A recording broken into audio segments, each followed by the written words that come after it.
Escribe en los comentarios desde dónde y a qué hora nos ves. Así podré conocerte mejor. Para apoyar el canal gratis, no olvides suscribirte y darle like. ¿Y si te dijera que el destino del Imperio Español no se selló en América, sino en los campos de batalla de Flandes? Existió una guerra que duró 80 años, una herida abierta que desangró las arcas del imperio más poderoso del mundo y que forjó una nueva nación a sangre y fuego.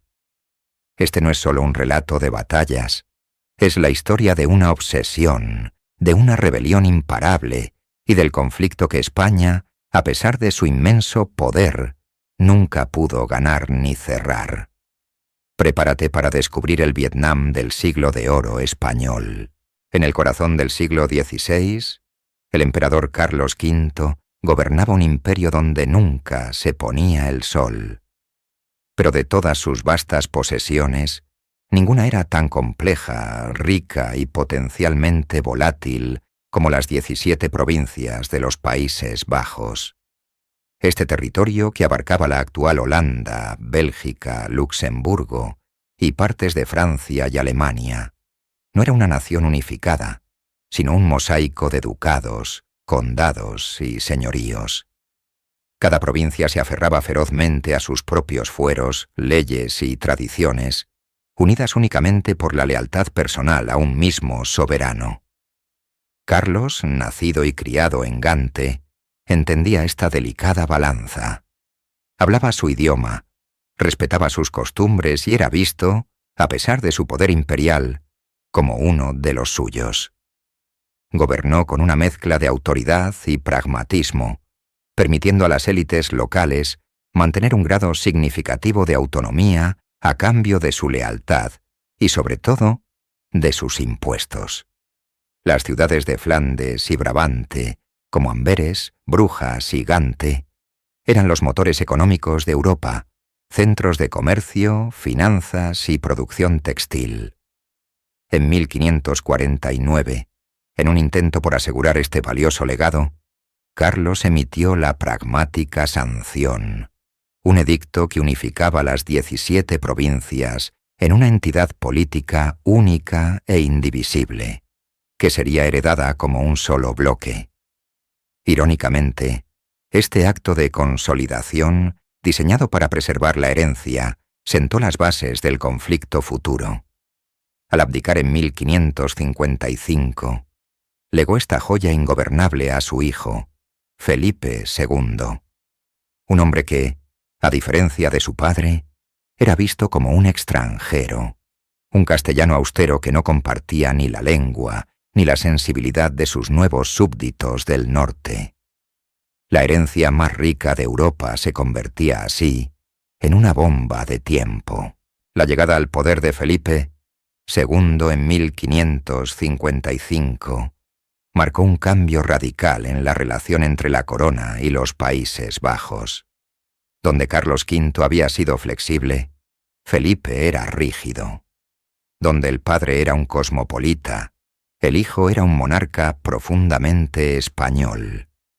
Su visión era la de un imperio centralizado, gobernado eficientemente desde el Escorial, con una única fe verdadera, el catolicismo. Esta visión chocó frontalmente con la realidad de las provincias del norte. Las ideas de la Reforma protestante, especialmente en su forma más austera y organizada, el calvinismo, habían echado raíces profundas en las bulliciosas ciudades comerciales. Para Felipe, la herejía era una enfermedad que debía ser extirpada sin piedad.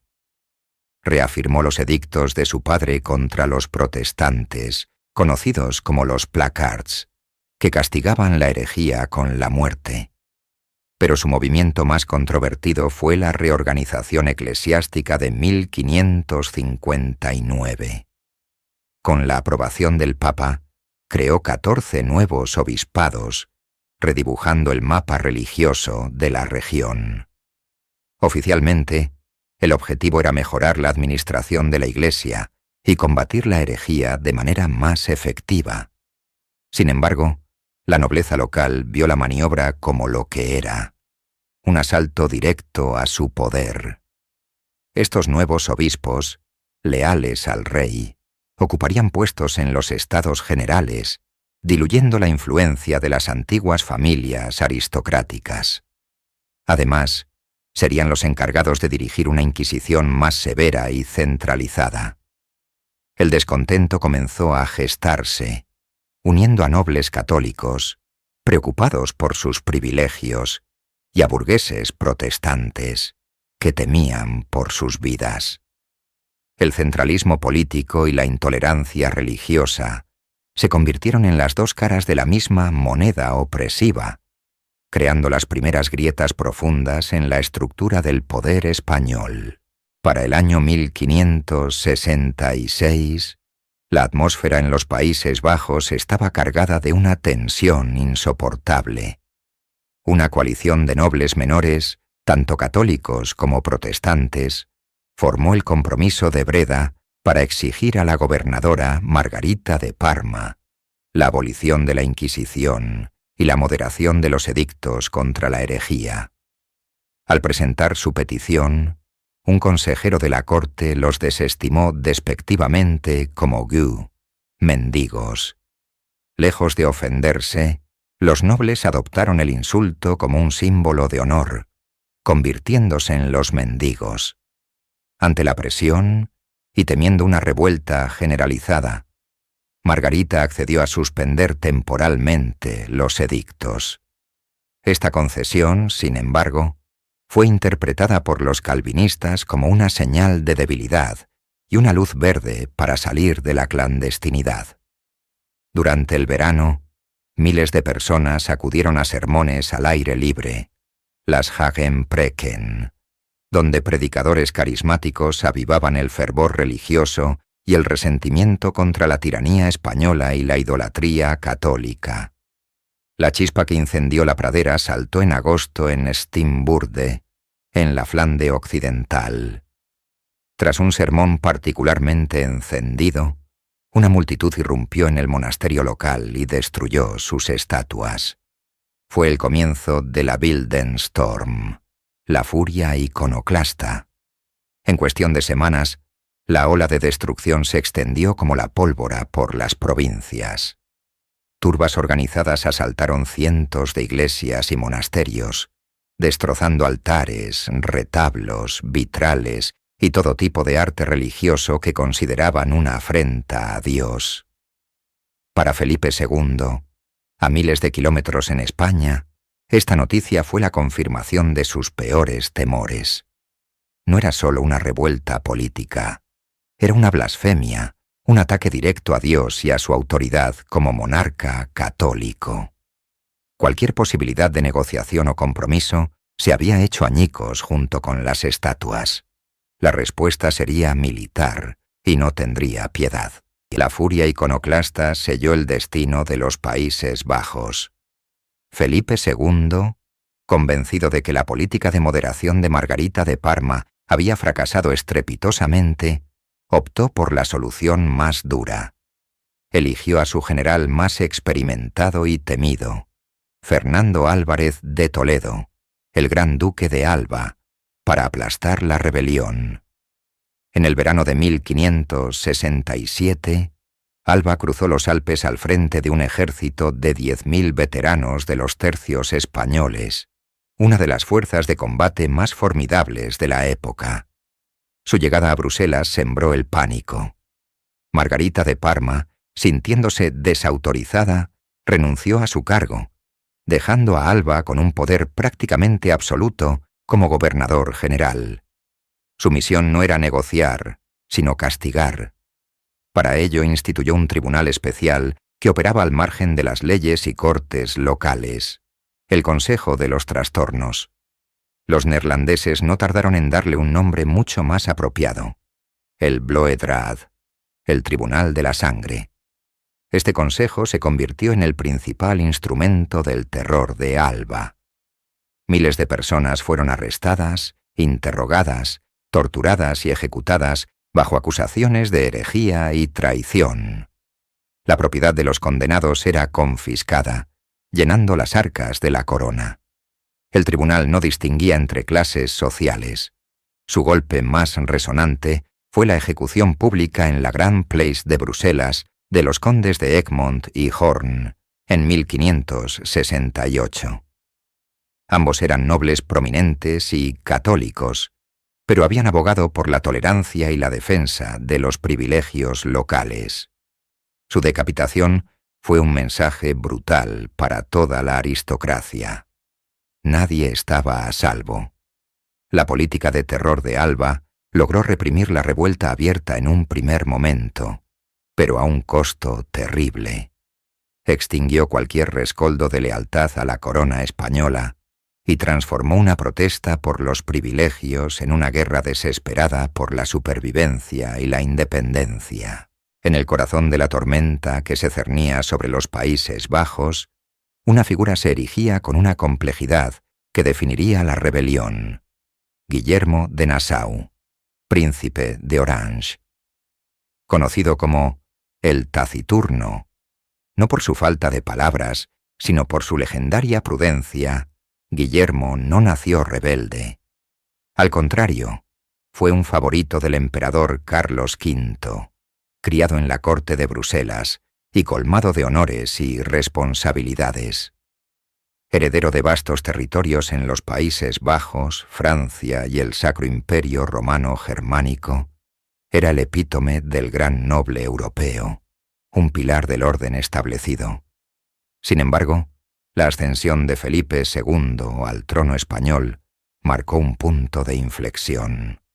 La rígida política centralizadora del nuevo monarca, su determinación para imponer una ortodoxia católica inflexible y su desconfianza hacia la nobleza local chocaron frontalmente con las tradiciones de autogobierno y la relativa tolerancia de las 17 provincias.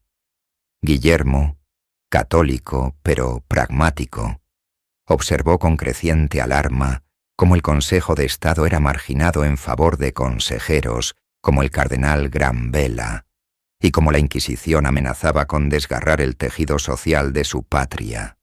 Su oposición inicial no fue una llamada a las armas, sino un intento de moderación y diálogo. Junto a otros nobles como el conde de Egmont y el conde de Horn, presionó para que se retirara a Granvela y se suavizaran los edictos contra la herejía. Pero la intransigencia de Madrid y la llegada del duque de Alba con su ejército transformaron la disidencia política en una lucha por la supervivencia. Enfrentado a la certeza de ser arrestado y ejecutado por traición, Guillermo tomó la fatídica decisión. En 1567 se exilió en sus posesiones alemanas de Dillenburg. Desde allí, el leal vasallo del emperador se convirtió en el arquitecto de la resistencia. Invirtió su inmensa fortuna personal en levantar ejércitos mercenarios, convirtiéndose en el símbolo y líder de una revuelta que llevaría su nombre a la historia como el padre de la patria holandesa. Mientras Guillermo de Orange intentaba organizar una resistencia militar convencional desde el exilio, la rebelión encontró a sus más feroces y anárquicos campeones en el mar. Eran los mendigos del mar, o Watergeusen, una heterogénea flota de corsarios, exiliados y aventureros a quienes Guillermo había otorgado cartas de marca para atacar los intereses españoles. El nombre mendigos había nacido como un insulto de un cortesano español hacia la nobleza flamenca, pero fue adoptado con orgullo como un símbolo de su desafío. Durante años, estos marinos endurecidos fueron una espina constante en el costado del poder español, hostigando sus rutas de suministro, saqueando barcos y realizando incursiones relámpago en las costas. Su base de operaciones principal eran los puertos de Inglaterra, donde la reina Isabel I les ofrecía un refugio ambiguo, tolerando sus actividades para debilitar a su rival español. Sin embargo, en la primavera de 1572, la diplomacia cambió el curso de la guerra. Presionada por España, Isabel expulsó a los mendigos de sus puertos. De repente, la flota rebelde, compuesta por unas 25 naves bajo el mando del brutal Willem van der Mark, se encontró sin un lugar a donde ir. Desesperados, navegaron hacia la costa de Holanda. El 1 de abril de 1572 llegaron a la desembocadura del río Mosa y se encontraron con el puerto de Brielle, una pequeña ciudad amurallada. Para su sorpresa, la guarnición española estaba ausente. Lo que siguió no fue una gran batalla, sino una toma oportunista que cambiaría la historia. Los mendigos del mar tomaron la ciudad en nombre del príncipe de Orange. La captura de Brielle fue la chispa que incendió la pradera. Por primera vez, los rebeldes tenían un punto de apoyo permanente en su propio territorio. La noticia se extendió como la pólvora, inspirando a otras ciudades de Holanda y Zelanda a levantarse en armas y expulsar a sus guarniciones españolas. La revuelta había encontrado su hogar. Para el año 1576, el esfuerzo bélico de la corona española en Flandes se encontraba al borde del colapso. Las arcas de Felipe II, agotadas por conflictos en múltiples frentes, estaban vacías, lo que le obligó a declarar la bancarrota del Estado. La consecuencia más directa y terrible de esta crisis financiera se sintió en el ejército de Flandes. Los tercios, la formidable infantería española, llevaban meses sin recibir su paga. El descontento se convirtió en motín, y la máquina de guerra más disciplinada de Europa se transformó en una horda sin control, movida únicamente por la codicia y la frustración. La muerte del gobernador general, Luis de Requesens, en marzo de 1576, creó un vacío de poder que los soldados amotinados no dudaron en explotar. Su objetivo era la ciudad más rica de la región, el centro financiero y comercial del norte de Europa, Amberes. El 4 de noviembre de 1576, los tercios españoles se abalanzaron sobre la ciudad. Lo que siguió no fue una batalla, sino una orgía de violencia y destrucción que pasaría a la historia como la furia española. Durante 3 días, los soldados saquearon, quemaron y asesinaron con una brutalidad indescriptible. El magnífico ayuntamiento renacentista fue reducido a cenizas. Miles de ciudadanos, sin importar su riqueza, edad o religión, fueron masacrados en las calles y en sus propias casas. Se estima que murieron cerca de 7.000 personas y que una tercera parte de la ciudad fue destruida por el fuego. El saqueo de Amberes fue un desastre estratégico y político de proporciones monumentales para España. La atrocidad horrorizó a todas las provincias, incluidas las leales regiones católicas del sur, que hasta entonces se habían mantenido distantes de la rebelión protestante del norte. De repente, el enemigo no era la herejía, sino el soldado español. La furia española unió a todo el país en un sentimiento de repulsa y un deseo común: expulsar a las tropas extranjeras para siempre. El humo del saqueo de Amberes aún no se había disipado cuando un evento político sin precedentes tuvo lugar. La brutalidad de la furia española actuó como un catalizador, logrando lo que años de diplomacia y guerra no habían podido: la unidad de las 17 provincias. Conmocionados y ultrajados por la masacre, delegados de todos los territorios, tanto del norte calvinista como del sur católico, se reunieron en la ciudad de Gante. Su propósito era claro y urgente: forjar un frente común contra la anarquía de las tropas españolas y restaurar la paz y el orden en sus propios términos.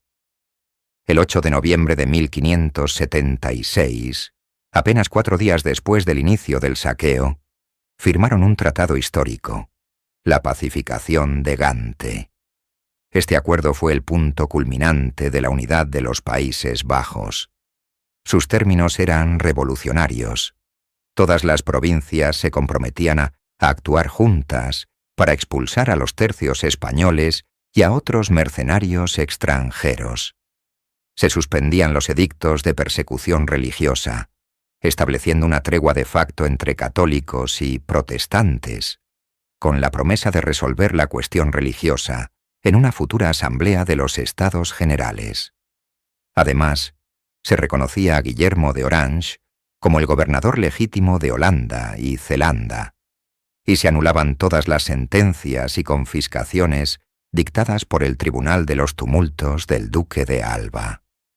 Por un breve y glorioso momento, las 17 provincias actuaron como una nación unida, afirmando su derecho a la autodeterminación frente a la corona. Sin embargo, esta unión era una construcción frágil, unida más por el odio a un enemigo común que por una verdadera afinidad. Las profundas divisiones religiosas, especialmente la desconfianza de la nobleza católica del sur hacia el expansionismo calvinista del norte, no habían desaparecido, simplemente se habían puesto en pausa. La pacificación de Gante era una alianza de conveniencia que un nuevo y astuto gobernador español no tardaría en explotar. Para 1579, la unidad forjada en la pacificación de Gante se había desmoronado. Las profundas divisiones religiosas y culturales entre las provincias del norte y del sur emergieron con una fuerza incontenible, una grieta que el nuevo gobernador español, el brillante diplomático Alejandro Farnesio, supo explotar con maestría. Las provincias valonas del sur, predominantemente católicas y aristocráticas, veían con creciente alarma el radicalismo calvinista que se había apoderado de ciudades como Gante y Amberes. Temían que la rebelión contra España se transformara en una revolución social que barriera sus privilegios y su fe. Farnesio les ofreció una salida honorable: la paz a cambio de lealtad. El 6 de enero de 1579, las provincias de Artois, Henao y Douai firmaron la Unión de Arras, reconciliándose con Felipe II. Aceptaban la soberanía española y el catolicismo como única religión, a cambio de que el rey respetara sus fueros tradicionales y retirara las tropas extranjeras. La respuesta del norte no se hizo esperar. Apenas unas semanas después, el 23 de enero, las provincias de Holanda, Zelanda, Utrecht, Güeldres y los Omelanden de Groninga forjaron su propia alianza, la Unión de Utrecht. Este tratado no era una declaración de independencia, pero sí un pacto de defensa mutua inquebrantable contra cualquier intento de someterlas por la fuerza. Se comprometían a actuar como una sola entidad en materia de guerra y política exterior, estableciendo la libertad de conciencia para sus ciudadanos. Esta doble formación de uniones marcó el punto de no retorno. La rebelión de Flandes dejó de ser un levantamiento unido de 17 provincias para convertirse en la guerra de dos entidades políticas distintas. El sur, católico y leal, se convertiría en los Países Bajos españoles, la futura Bélgica. El norte, protestante y desafiante, sentaba las bases de lo que sería la República de los Países Bajos. La fractura era definitiva, y el mapa de Europa estaba siendo redibujado con sangre y tinta. Felipe II estaba convencido de que la rebelión holandesa tenía un solo corazón y una sola mente: Guillermo de Orange, el taciturno. Para el monarca español, Guillermo no era un patriota, sino un traidor y un hereje, el único obstáculo que impedía la pacificación de Flandes. En 1580, harto de la guerra interminable, tomó una medida drástica y personal. Promulgó un edicto proscribiendo a Guillermo, declarándolo un proscrito y una peste para la cristiandad. Ofreció una recompensa colosal de 25.000 escudos de oro, un título nobiliario y el perdón por cualquier crimen a quien lo entregara, vivo o muerto. Lejos de amedrentarse, Guillermo respondió con su famosa Apología, un contundente manifiesto en el que defendía sus acciones y acusaba a Felipe II de tiranía, incesto e incluso de asesinar a su propio hijo. Este cruce de acusaciones elevó el conflicto a un plano personal e irreconciliable. Al año siguiente, en 1581, las provincias de la Unión de Utrecht, inspiradas por su líder, dieron un paso aún más audaz con el acta de abjuración, depositando formalmente a Felipe II como su soberano. Era una declaración de independencia de facto. La cabeza de Guillermo tenía precio, y muchos intentaron cobrarlo. Tras sobrevivir a un primer atentado en Amberes en 1582, el líder rebelde se volvió más cauto, pero el peligro era constante. El 10 de julio de 1584, la amenaza se materializó. Un fanático católico borgoñón llamado Baltasar Gerard, obsesionado con la recompensa y la gloria divina, logró infiltrarse en la residencia de Guillermo en Delft, el Prinsenhof. Haciéndose pasar por un noble protestante, consiguió una audiencia. Cuando Guillermo subía las escaleras, Gerard sacó una pistola y le disparó a quemarropa. El líder de la revuelta holandesa murió casi en el acto. España celebraba la caída de su archienemigo, creyendo que la rebelión se desmoronaría. Pero el martirio de Guillermo, en lugar de apagar la llama, la avivó con una furia renovada. Con Guillermo de Orange muerto y los rebeldes desmoralizados, España tenía la oportunidad de asestar el golpe de gracia. Y para ello, contaba con el hombre perfecto, Alejandro Farnesio, duque de Parma, sobrino de Felipe II. Farnesio no era solo un soldado, era la combinación perfecta de estratega militar, diplomático astuto y administrador implacable. Su llegada a Flandes había marcado un antes y un después, pero fue tras la muerte de Guillermo cuando su genio brilló con más intensidad. Comprendió que la fuerza bruta no era suficiente. La reconquista debía ser tanto militar como política. A las ciudades que se resistían, les aplicaba una guerra de asedio metódica y sofocante, utilizando las técnicas de ingeniería más avanzadas de su tiempo. A las que se rendían, les ofrecía términos generosos, respetando sus privilegios locales a cambio de la restauración del catolicismo y la lealtad a la corona. Entre 1584 y 1585, la maquinaria de guerra de Farnesio avanzó de forma imparable en una campaña que casi ahoga la rebelión. Ciudades que habían sido bastiones de la revuelta cayeron una tras otra. Ypres, Brujas, Gante y Bruselas se rindieron a su avance, pero su obra maestra fue la conquista de Amberes, el corazón económico y comercial del norte de Europa. Durante 13 meses, sometió a la ciudad a un asedio legendario. Su proeza de ingeniería más audaz fue la construcción de un inmenso puente de barcas fortificado a lo largo del río Escalda, cortando cualquier posible vía de suministro. La ciudad, hambrienta y sin esperanzas, capituló en agosto de 1585. La caída de Amberes fue una victoria catastrófica para los rebeldes y el cenit de la carrera de Farnesio. Parecía que solo era cuestión de tiempo que las últimas provincias desafiantes, Holanda y Zelanda, siguieran el mismo camino. La causa holandesa estaba al borde del abismo. En el momento más oscuro para la causa holandesa, cuando Alejandro Farnesio preparaba sus tercios para la invasión final de Holanda y Zelanda, la atención de Felipe II se desvió hacia un objetivo aún mayor: Inglaterra.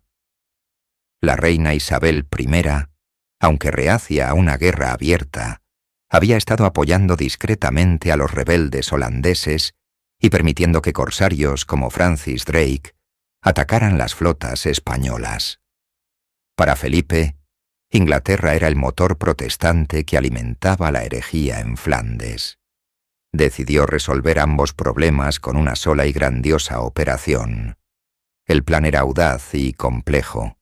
Una flota colosal, la gran y felicísima Armada, zarparía de Lisboa, barrería a la marina inglesa del Canal de la Mancha y aseguraría el paso para que el ejército de élite de Farnesio cruzara desde Flandes e invadiera Inglaterra.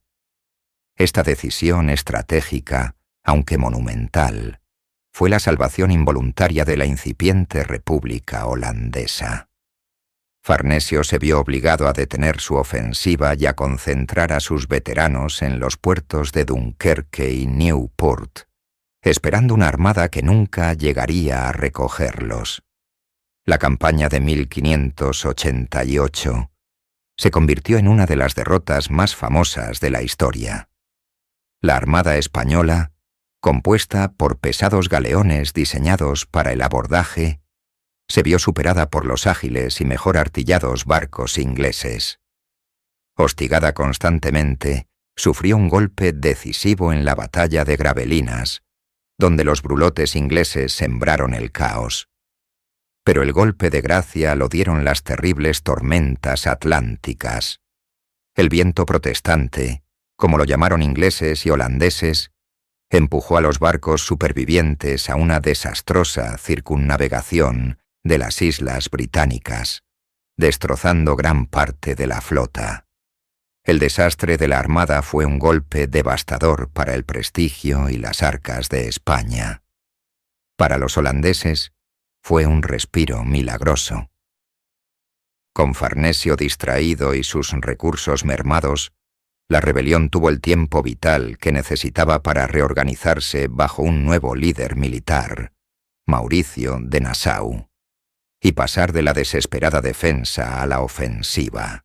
Tras el asesinato de su padre, Guillermo de Orange, el liderazgo militar de la rebelión recayó en su hijo, Mauricio de Nassau. Pero Mauricio no era simplemente un comandante carismático. Fue un reformador metódico, un estudioso de la guerra que cambiaría para siempre la forma de combatir en Europa. Profundamente influenciado por los textos militares de la antigua Roma, especialmente los de Vegecio, Mauricio entendió que la disciplina y la organización podían superar a la ferocidad y el número. Junto a sus primos, implementó una serie de reformas conocidas como la Revolución Militar Holandesa. Su innovación más célebre fue el perfeccionamiento del contrafuego o fuego de volea. Organizó a sus mosqueteros en formaciones de 10 filas de profundidad. Mientras la primera fila disparaba, las 9 restantes recargaban metódicamente. La primera fila se retiraba para recargar, la segunda disparaba, y así sucesivamente, creando una lluvia de plomo casi ininterrumpida que podía detener en seco las cargas de la infantería enemiga. Además, estandarizó el calibre de las armas, el equipamiento y, fundamentalmente, el entrenamiento. El ejército holandés se convirtió en una máquina profesional y disciplinada, donde cada soldado conocía su función a la perfección gracias a ejercicios y manuales de instrucción impresos. Mauricio también revolucionó la poliorcética, el arte del asedio, aplicando principios matemáticos y de ingeniería para trazar trincheras en zigzag que se acercaban inexorablemente a las murallas enemigas, minimizando las bajas por fuego de artillería. Este nuevo ejército, profesional, bien pagado y disciplinado, aunque más pequeño, demostró ser capaz de enfrentarse y vencer a los temidos tercios españoles, no solo resistiendo sus embates, sino tomando la iniciativa y reconquistando ciudades clave. Mauricio de Nassau no solo salvó la rebelión, sino que sentó las bases del ejército moderno. A principios del siglo XVII, la ciudad portuaria de Ostende se erigía como el último bastión rebelde en Flandes, una espina clavada en el corazón del territorio controlado por España. En julio de 1601, el archiduque Alberto de Austria, gobernador de los Países Bajos españoles, decidió que la espina debía ser arrancada, sin importar el coste. Así comenzó el asedio de Ostende, uno de los más largos, sangrientos y brutales de la historia militar europea. Durante 3 años, 2 meses y 2 semanas, este pequeño rincón del mundo se convirtió en un infierno en la tierra. La lucha no fue por maniobras elegantes, sino por metros de lodo y sangre. Los españoles, bajo el mando de sucesivos generales, construyeron un complejo sistema de trincheras, fuertes y obras de ingeniería para aislar la ciudad. Los defensores holandeses, constantemente reabastecidos y reforzados por mar, respondieron con una defensa tenaz, construyendo nuevas fortificaciones internas a medida que las exteriores caían. La vida en las trincheras era una pesadilla de bombardeos incesantes, enfermedades, hambre y la constante amenaza de un asalto o la detonación de una mina subterránea. Se estima que más de 100.000 soldados de ambos bandos perdieron la vida en el fango de Ostende. El asedio se convirtió en una carnicería de desgaste, una escuela de guerra donde ingenieros y soldados de toda Europa venían a aprender y a morir. Finalmente, el mando español recayó en el brillante general genovés Ambrosio Spínola, quien, utilizando sus inmensos recursos personales, aplicó una presión sistemática e implacable. En septiembre de 1604, los defensores, agotados y sin más tierra que defender, se rindieron. Spínola conquistó un montón de ruinas, pero la victoria simbólica fue inmensa. El asedio había desangrado a ambos ejércitos y sus tesorerías, dejando claro que la guerra había llegado a un punto muerto insostenible. Tras el brutal desgaste del asedio de Ostende y más de 4 décadas de conflicto ininterrumpido, tanto la monarquía hispánica como las Provincias Unidas estaban al borde del colapso financiero y militar. El rey Felipe III de España y su valido, el duque de Lerma, buscaban una política de pacificación, la llamada Pax Hispánica, para aliviar la presión sobre las arcas reales. Por su parte, en la República Holandesa, el influyente estadista Johan van Oldenbarnevelt abogaba por una pausa que permitiera consolidar la independencia de facto, reconstruir la economía y fortalecer su creciente imperio comercial. A pesar de la oposición de los sectores más belicistas en ambos bandos, como Mauricio de Nassau, que veía la tregua como una traición, la extenuación se impuso. En 1609, en Amberes, se firmó la tregua de los 12 años. No era una paz definitiva, ya que España se negaba a reconocer formalmente la soberanía holandesa, pero en la práctica suponía el cese de todas las hostilidades y el reconocimiento implícito de la República como una entidad política independiente. Para las Provincias Unidas, estos 12 años fueron una edad de oro.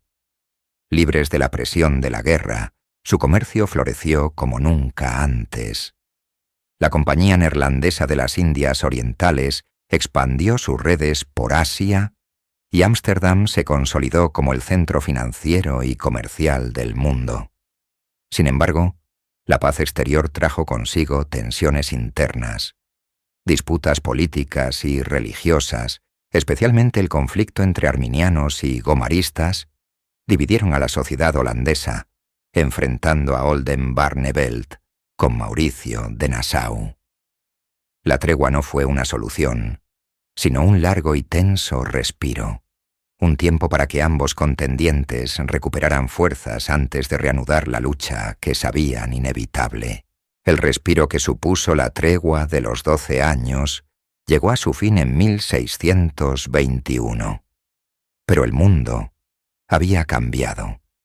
3 años antes, en 1618, un conflicto aparentemente local en Bohemia, conocido como la Defenestración de Praga, había encendido la mecha de la que se convertiría en la Guerra de los 30 años, una devastadora contienda paneuropea. La reanudación de las hostilidades en los Países Bajos ya no era un asunto bilateral. Se fusionó instantáneamente con esta conflagración continental. Las dos ramas de la Casa de Habsburgo, la española y la austriaca, se aliaron para defender la causa católica y su hegemonía en Europa. Para España, la lucha contra los holandeses se convirtió en un frente más, vital para mantener el camino español, la ruta terrestre que permitía mover tropas y recursos desde sus posesiones en Italia hasta Flandes. Esto significaba que la guerra se libraría no solo en los diques y canales de los Países Bajos, sino también en los campos de batalla de Alemania. Para la República Holandesa, esta internacionalización del conflicto fue una oportunidad estratégica. Encontraron nuevos y poderosos aliados en su lucha contra los Habsburgo.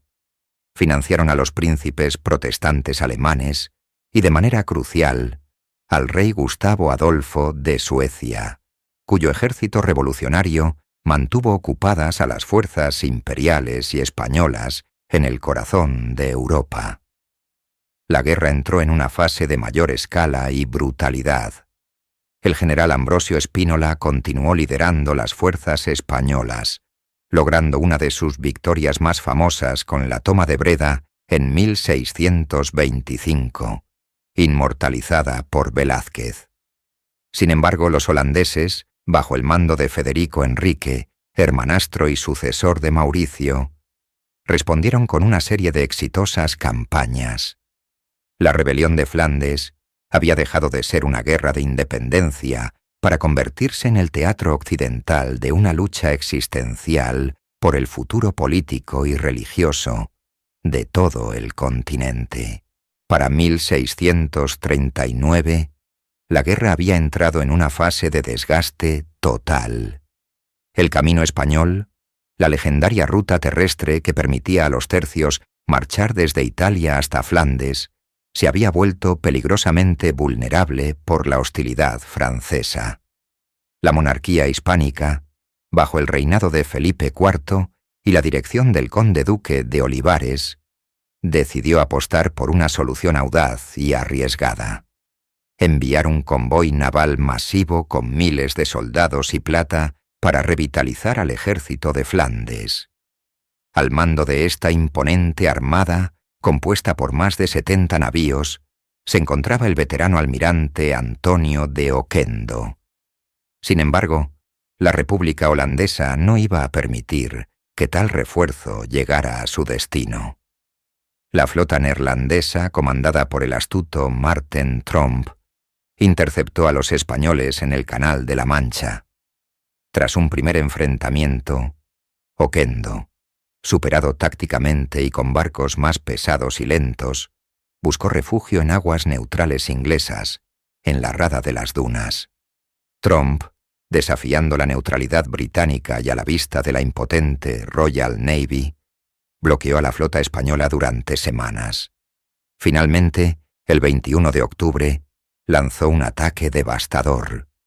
Utilizando brulotes y una artillería superior, los holandeses aniquilaron a la armada española.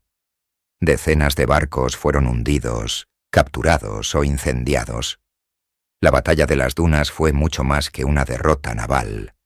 Fue un golpe catastrófico. Demostró la supremacía holandesa en el mar, cortó de forma casi definitiva la principal vía de suministro a Flandes y humilló al poder naval español, que nunca volvería a recuperar su antigua gloria en los mares del norte. El ocaso del dominio español en el mar era ya una realidad innegable. Si las dunas sentenciaron el poder naval español, la batalla de Rocroi, el 19 de mayo de 1643, asestaría un golpe mortal a su prestigio en tierra. En el marco de la Guerra de los 30 años, en la que Francia ya participaba abiertamente contra los Habsburgo, el ejército español de Flandes, comandado por Francisco de Melo, puso sitio a la fortaleza francesa de Rocroi. En su auxilio acudió un ejército francés liderado por un joven y ambicioso aristócrata de tan solo 21 años, Luis II de Borbón, el duque de Enghien. Los tercios españoles, el núcleo del ejército de Melo, eran la infantería más temida de Europa durante más de un siglo. Su disciplina, su formación en cuadros de picas y arcabuces, y su reputación de invencibles los precedían. Al amanecer, la batalla comenzó. Aunque la caballería española de los flancos fue derrotada por las cargas de Enghien, los tercios del centro se mantuvieron firmes, como una fortaleza inexpugnable de picas y fuego. Repelieron una y otra vez las cargas de la caballería francesa, infligiendo graves pérdidas al enemigo. El propio Enghien estuvo a punto de perecer en uno de sus asaltos. Sin embargo, la situación era insostenible. Rodeados, sin apoyo de caballería y sometidos a un intenso fuego de artillería, los veteranos españoles se negaron a rendirse. Solo cuando el duque francés, admirado por su valor, les ofreció una capitulación con honores, aceptaron deponer las armas, retirándose del campo de batalla con sus banderas desplegadas. Rocroi no fue el fin de los tercios, que seguirían combatiendo, pero sí fue el fin de su mito. Por primera vez en campo abierto, una formación de tercios era aniquilada. El símbolo de la hegemonía militar española se había quebrado, y una nueva potencia, la Francia de Luis XIV, emergía en el horizonte. Tras 80 años de guerra ininterrumpida, el agotamiento era total. España, una superpotencia en declive, se desangraba en múltiples frentes: Flandes, Alemania, Italia y, lo que era peor, en su propio territorio, con las sublevaciones de Cataluña y Portugal. La guerra se había vuelto insostenible económica y humanamente. La República holandesa, aunque próspera, también anhelaba la paz para consolidar su independencia y su imperio comercial. En la ciudad de Münster, en Westfalia, los diplomáticos de toda Europa se reunieron para poner fin a la Guerra de los 30 años, y dentro de este gran congreso se llevaron a cabo las negociaciones directas entre España y las Provincias Unidas. Para la delegación española, encabezada por el conde de Peñaranda, Gaspar de Bracamonte, la tarea era titánica y amarga. Debían aceptar lo que 3 generaciones de monarcas se habían negado a conceder. Las negociaciones fueron largas y complejas, pero la realidad se impuso. El 30 de enero de 1648 se firmó el tratado que ponía fin al conflicto más largo de la historia de España. Por sus términos, la corona española reconocía formalmente la soberanía e independencia total de la República de las Provincias Unidas. Además, aceptaba la cesión de territorios ya conquistados por los holandeses, conocidos como las Tierras de la Generalidad, y ratificaba el cierre del estuario del Escalda al comercio, lo que garantizaba la primacía de Ámsterdam sobre la arruinada Amberes. La paz de Münster no fue una simple tregua, fue el acta de nacimiento oficial de un nuevo Estado europeo y el reconocimiento por parte de España de su incapacidad para someter a los rebeldes. Para los holandeses fue el triunfo definitivo. Para España fue el doloroso epílogo de un siglo de lucha y el comienzo de una nueva realidad geopolítica en la que ya no era la potencia hegemónica indiscutible. La firma de la paz de Münster en 1648 cerró un capítulo de 80 años de sangre, fe y furia. Las consecuencias de este conflicto transformaron para siempre el mapa político y mental de Europa. Para las Provincias Unidas, La guerra fue su crisol.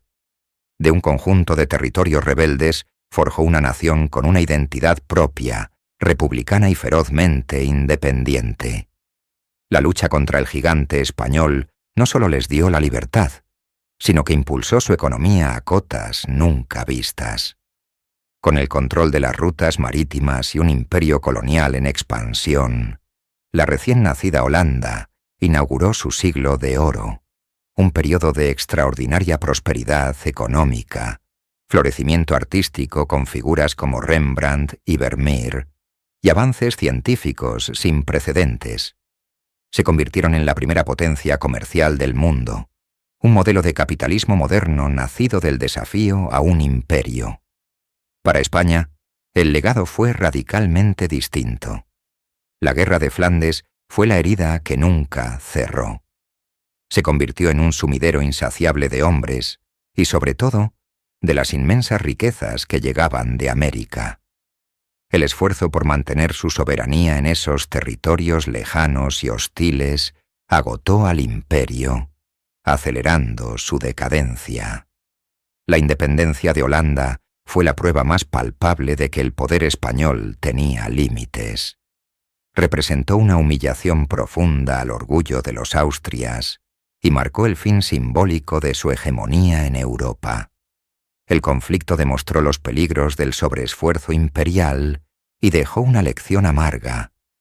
Ni la fe inquebrantable ni los mejores soldados del mundo podían sostener indefinidamente un imperio contra la voluntad de un pueblo decidido a ser libre. Holanda nació de la guerra. España comenzó a menguar con ella.